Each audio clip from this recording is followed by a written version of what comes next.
So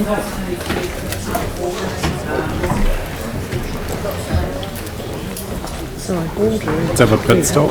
Feels like a working party. She's our council. She says, me, somebody got next to how you guys. And I said, look, we've got to the meetings. And she said, oh, well, she said, we haven't been able to do anything. And I said, well, what do you mean? She said, because we haven't got any money. She said, but that's why you like to do this on there. She said, well, can you? I said, well, we can at least fucking try, but if we don't go to meetings. Well, if you can have, we've got a Salvation Army person saying, yes, we're happy to lead it, we'll put the money to you.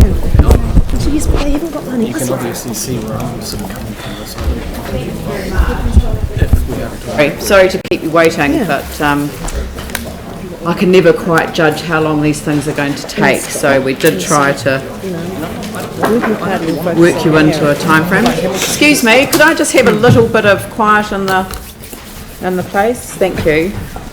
So we've got the chairs of the relevant zone committees with us, and if I just hand over to each of you just to comment on the work of each of your committees, and then we can have a general discussion, questions. Who would like to start? Paula? Paula, you've been nominated to start. Oh, looks like it. Morena, I'm Paula Smith, as you all know, and I've got with me Pam, who's the Deputy Chair of the Banks Peninsula Zone Committee. So do we want to introduce ourselves? Because I don't think we were here at the last... I can introduce myself. Yeah, okay. So I'll just talk about the zone, the section about Banks Peninsula, which is on page... I don't know what it is, it's section 4 of the report. Andrew Turner is councillor on the Banks Peninsula Zone Committee. So we need to talk about the lake. And you'll see there that that's our problem child, Te Roto o Wairua. And we've talked in the last 3 months, this is a three-monthly report about the lake, and the Zone Committee's been working on it since its inception. You'll see that the results are showing that it's not in a particularly good state, and at our last second to last meeting, we had quite an interesting discussion because Ian Cranwell, who's an ECAN councillor and also a spokesperson for the Runaka at Warewa, he has been on TV saying that he would like to get government funding to dredge the lake because of the legacy sediment in there, which is part of the problem and contributes to the health. And so the conversation ranged around, well, who makes decisions about what action should happen in the lake? And there are so many agencies and organisations involved in that lake, and yet they're not necessarily talking to each other. Like there's the Runaka, there's Tront, Te Hapua Ngāti Wheki, there's the Department of Conservation, which owns the bed of the lake, and there's the Christchurch City Council, and the local communities and the Zone Committee. There's all these people, but when it comes time to actually start making decisions about how that lake should be managed and what could be done to fix it, there's actually no conversation going on between all these agencies. And we've kind of reached the point where the Zone Committee in our minutes has recommended that maybe some kind of organisation needs to be set up. I don't know whether it's a governance organisation or a senior management or both, I don't know. But our understanding is that these conversations are not going on, and everybody's working in their own separate area on their own separate issue. So that was one of the things I was asked to highlight. The other thing is the issue of community water supplies.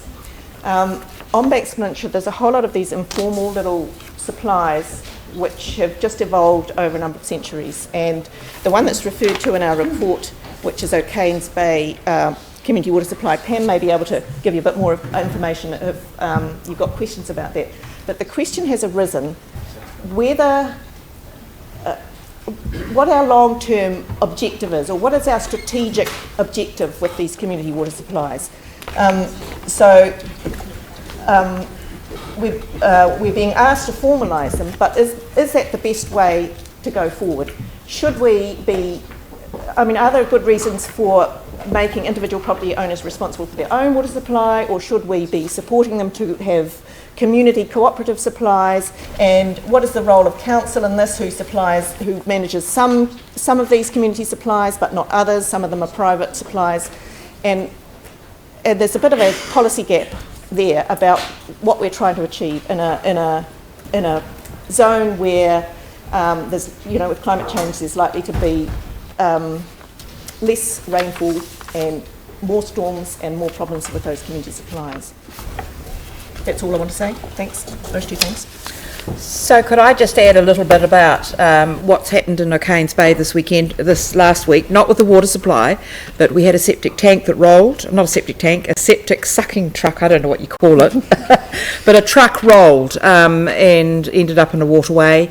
And I'd just like to highlight the quick action that took place regarding that the operator obviously notified the health protection officers that needed to be notified, and very quickly everybody swung into action. We as a community swung into action to notify that community.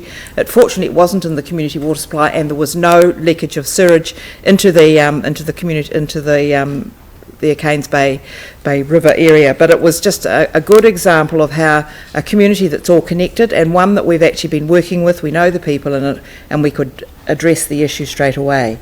So that's just another little quick highlight of what's happened in O'Kane's this week. So do we just leave it there, and if there are any questions, there are a lot of things we could actually talk about with you, isn't there, Paula? Yep. But in the essence of time, let's we called them leave sucker trucks during the earthquake. So Phil and Vicky. Can I just ask, probably you, Paula, about the reporting part? I would have assumed that, in fact, the state of Wairua, that in fact that would be, the zone committee would report to Environment Canterbury, and there'd be some decision making there, and there'd be then presumably some discussion with council in terms of our role. Is there anything else we need to do? Well, the cause of the problem, if not a significant factor, is land use. So ECAN, with their Plan Change 6, have taken some action in making fencing of the flat rural land a requirement, but it's land use in the whole catchment contributing to the sediment inputs to the lake that is the cause of the problem, and that has evolved over several generations. Successive territorial authorities, that is councils like you, actually are the agency that has the most influence over land use through your district plan. So it's not just ECAN's problem, it's actually your problem too. It's all our problem. And when you look at the front page with slimy photos on the thing, you should not be thinking, thank goodness that's not our problem, because actually it is. It's your problem as much as it is ECAN's. Is that the answer to your question? You're really saying... Maybe not the one you wanted, but... No, but we have a role too. Yep, yes, I understand that.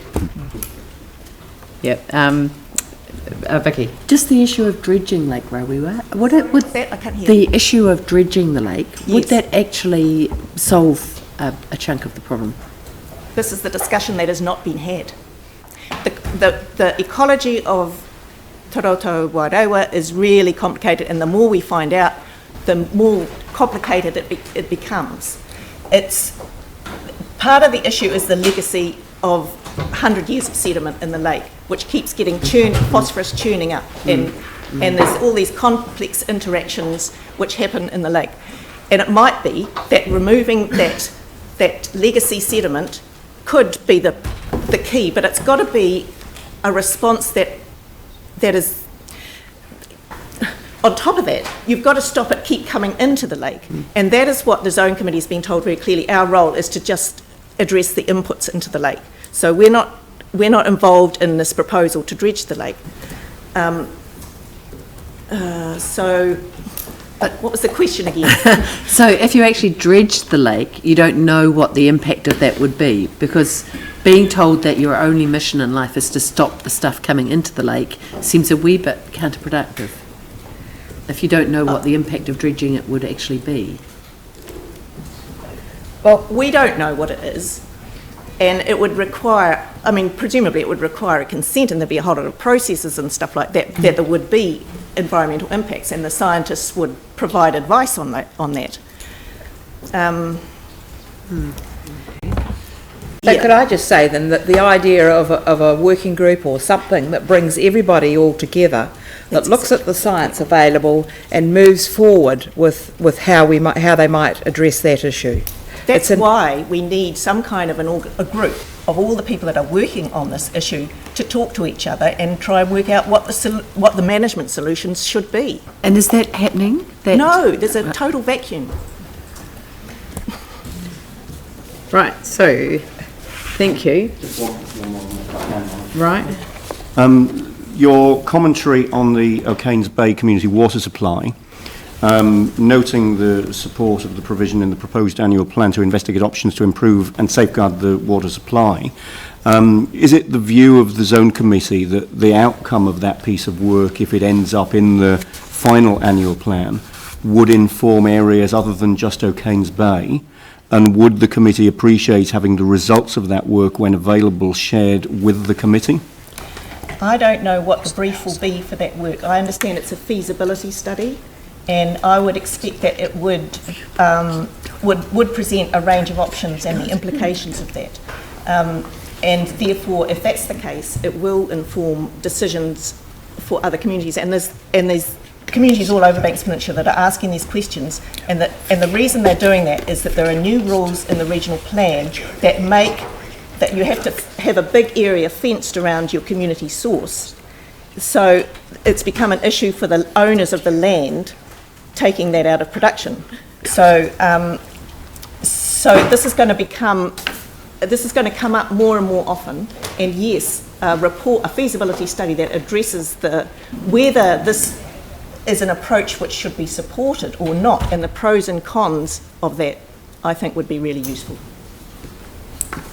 Very good. So are we going to now move into Selwyn Waihora or Christchurch West Melton? Are you guys done? Yep. At the moment.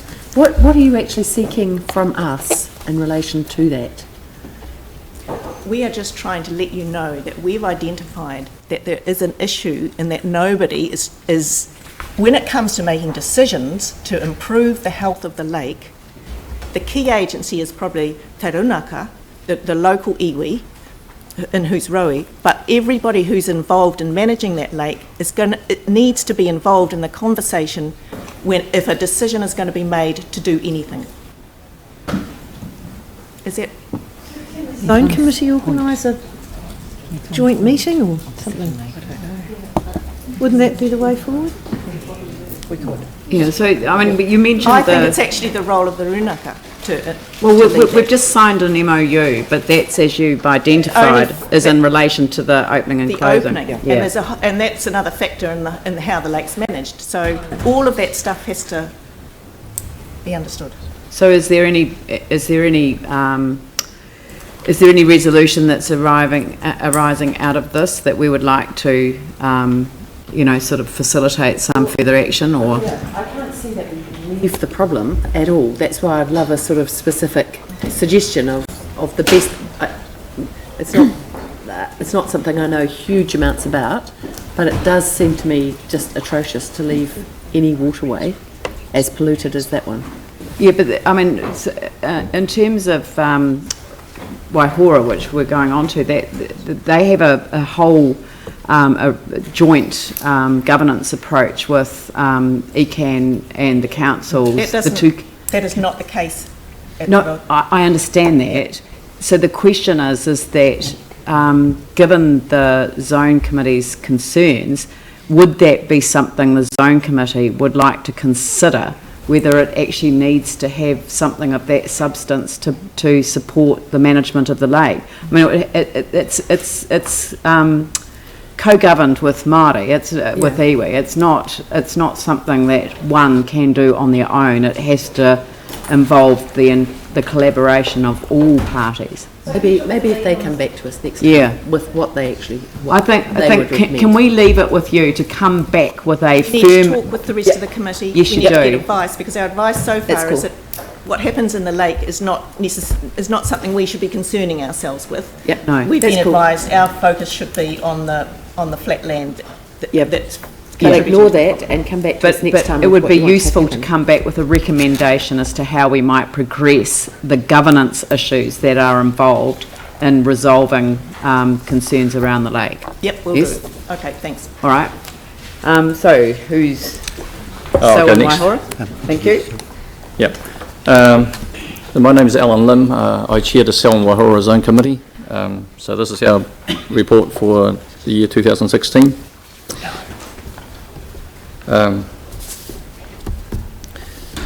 And you probably got most of what I was going to say there anyway, but I'll go through the key points. Early last year we introduced the Selwyn Waihora plan change that required farmers to kind of limit their leaching for dairy farmers by as much as 30%, down to about kind of 2% for dryland farmers. Now that plan implementation actually took a wee while to, it was supposed to take about 3 months, it ended up taking nearly a year.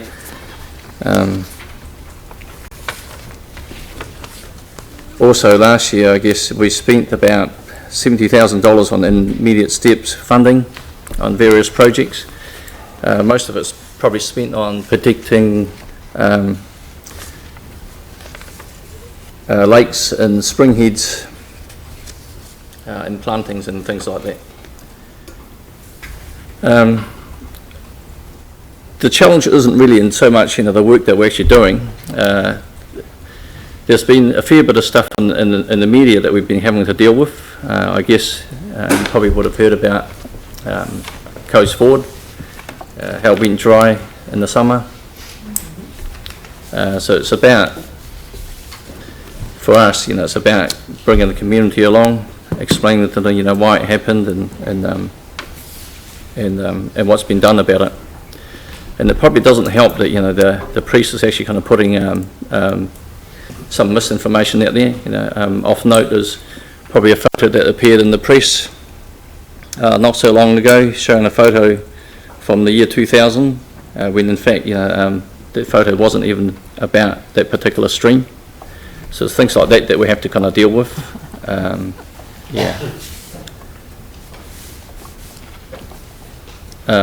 So to address all that, we are putting on a seminar series to be held at Lincoln University, basically outlining everything that we've actually kind of done so far. Things like what and how, like what have we done and how we got here. We're going to address issues about water quantity, water quality, about the lake as well and what's happening down there.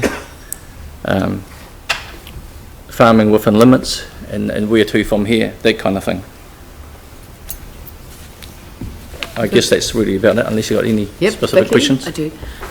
Just in relation to the water in the lakes, a couple of questions. One, as I understand it, the South Island's heading to a potentially dry situation. I don't know if it's all lakes or whether it's just the electricity generation ones. Will this likely happen again soon? And secondly, there's been 3 reports lately from Vivid, OECD and the Parliamentary Commissioner for the Environment. I think each of them has referred to the land use that's happening in New Zealand and the need to radically change it, and the need for fewer animals on the land. Is that being addressed anywhere by the water committees?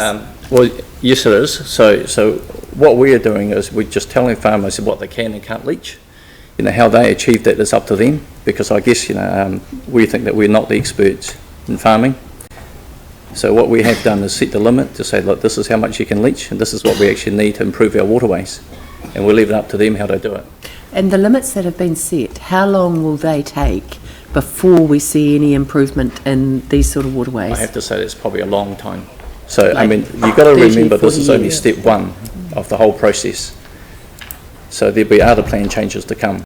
So the current limits will make no change in the quality of the water for 30 years? Might get worse. We don't know.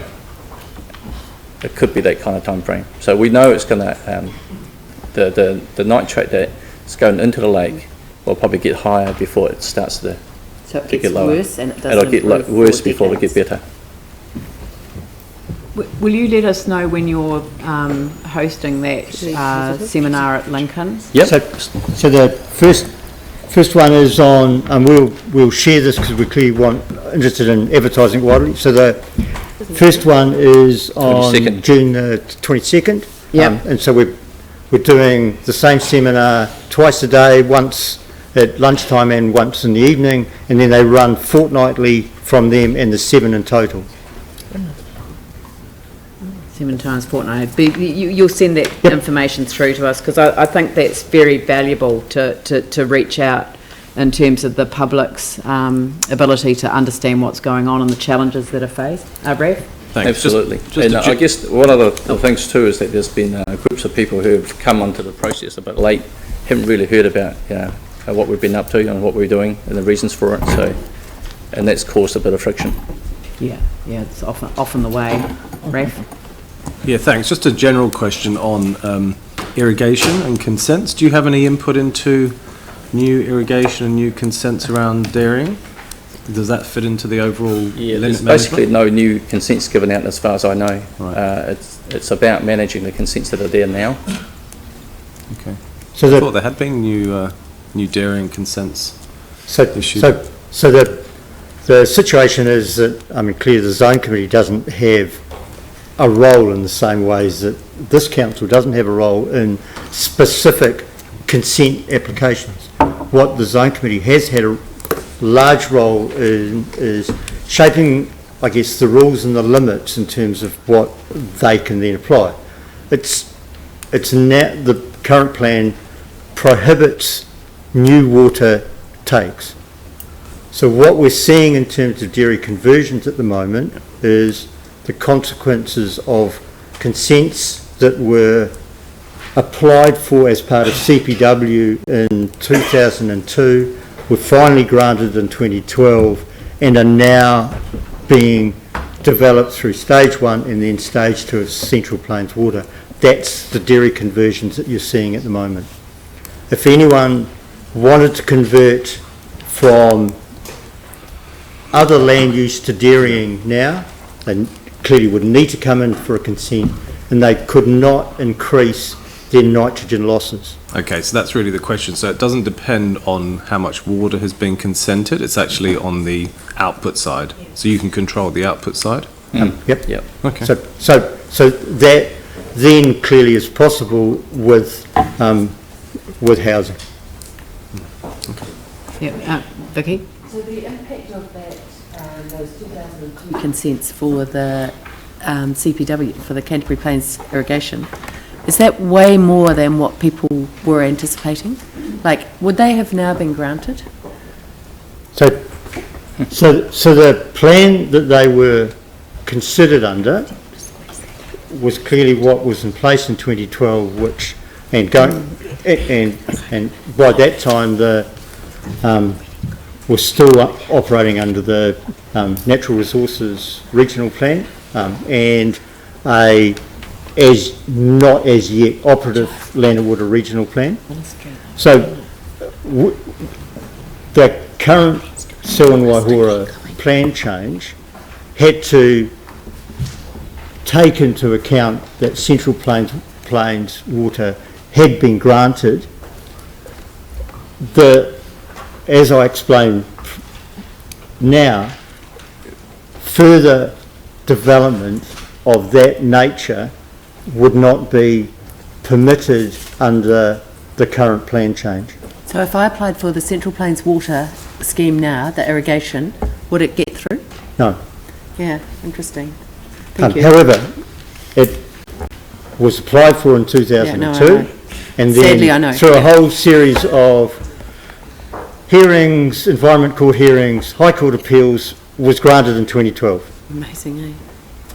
Listen, I have to just interrupt here so that we can resolve, and I shall move to suspend Standing Order 4.2 relating to meeting duration to enable the meeting to sit continuously for longer than 3 hours without a break. Now, I'm sorry to do this, but it's a legal requirement. And we'll hear the Christchurch West Melton Zone Committee will resolve this matter, and then we'll hear the deputation from the Ministry of Education on the Redcliffe School, but we won't deal with that. We'll take a break then, have lunch and come back and restart the meeting after that. So I'll move the suspension of standing order, seconded by Andrew. I'll put that...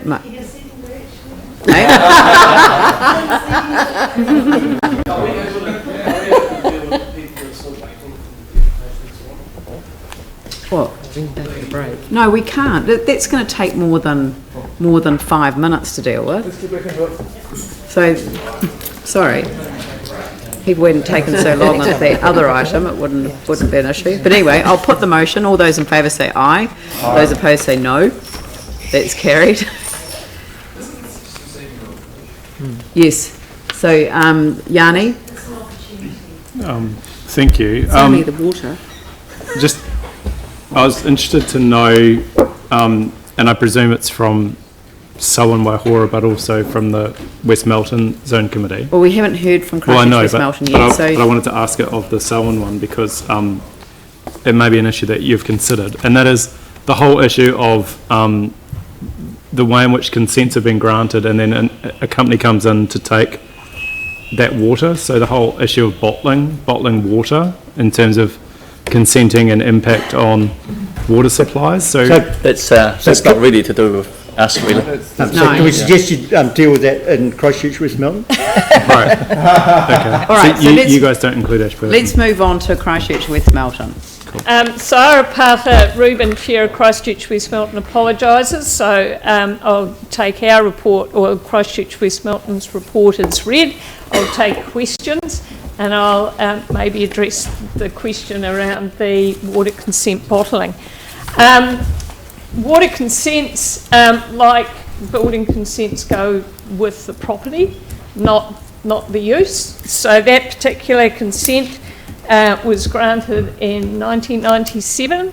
It was granted for 35 years. So as the property is changed, so the consent changes, it's only in terms of environmental effects that consent, that water take, was actually assessed against, not the end use. But so what I don't understand is, like, if someone, like we've got an area that's industrial and a commercial property is going in there, they have to go through a resource consent process for that change of use. Why is there no consenting requirements around change of use in these with what the water can be used for? It does. Is that a gap that you've identified, or does it make any difference what the water's used for if we're talking quantity? No, but in terms of the Resource Management Act is around environmental effects. Of the take. Of the take. Yeah, so it's about quantity, not what you use it for. Right, and there's no opportunity, like, to look at existing use. How much water does it take to get a bottle of milk? 3 litres. Yeah, I'm just saying. 16,000 litres for a kilo of chocolate. So. Right. Anyway, Pauline. Thank you, but the biggest issue with the water bottling is the plastic bottles. Anyway, on page 179, the committee received a report, information from the Selwyn District Council about, it says in the report, the future of stock water race network. But in actual fact, it's about probably the retirement of the stock water races. And so, Leslie, I requested dates for the consultation, and have we got those yet? Because that's out for consultation. It's quite a significant impact on the area if they retire all those stock races. So a little bit of confusion around the consultation process. If the Selwyn District Council wishes to retire a section of the water race, then it goes through a consultation process. So if there is any section of the Papara water race that the District Council wishes to retire, then it has a specific consultation process that kicks in.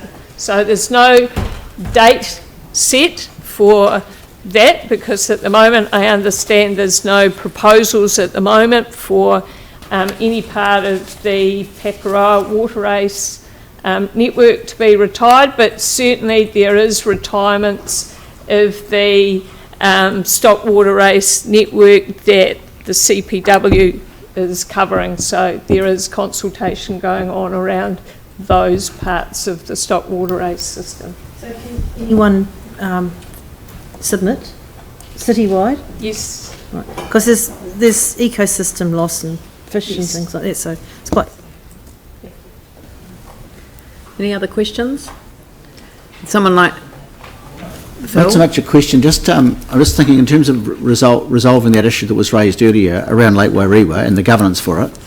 That We've asked them to come back to us with... I know, and I was just going to add to that, I'm just wondering, besides that too, when because you'll be attending, and Sarah's our rep, at the Regional Water Management Committee, if in fact we help attempt to clarify that there too, that's all. Yeah. Do you need a resolution to support that? I don't think so. I don't think so. No. Right. Okay, so Phil, you'd like to move that we receive the report? Seconded by Pauline. I'll put that motion. All those in favour say aye. Those opposed say no. That's carried. Look, thank you very much. Much appreciated.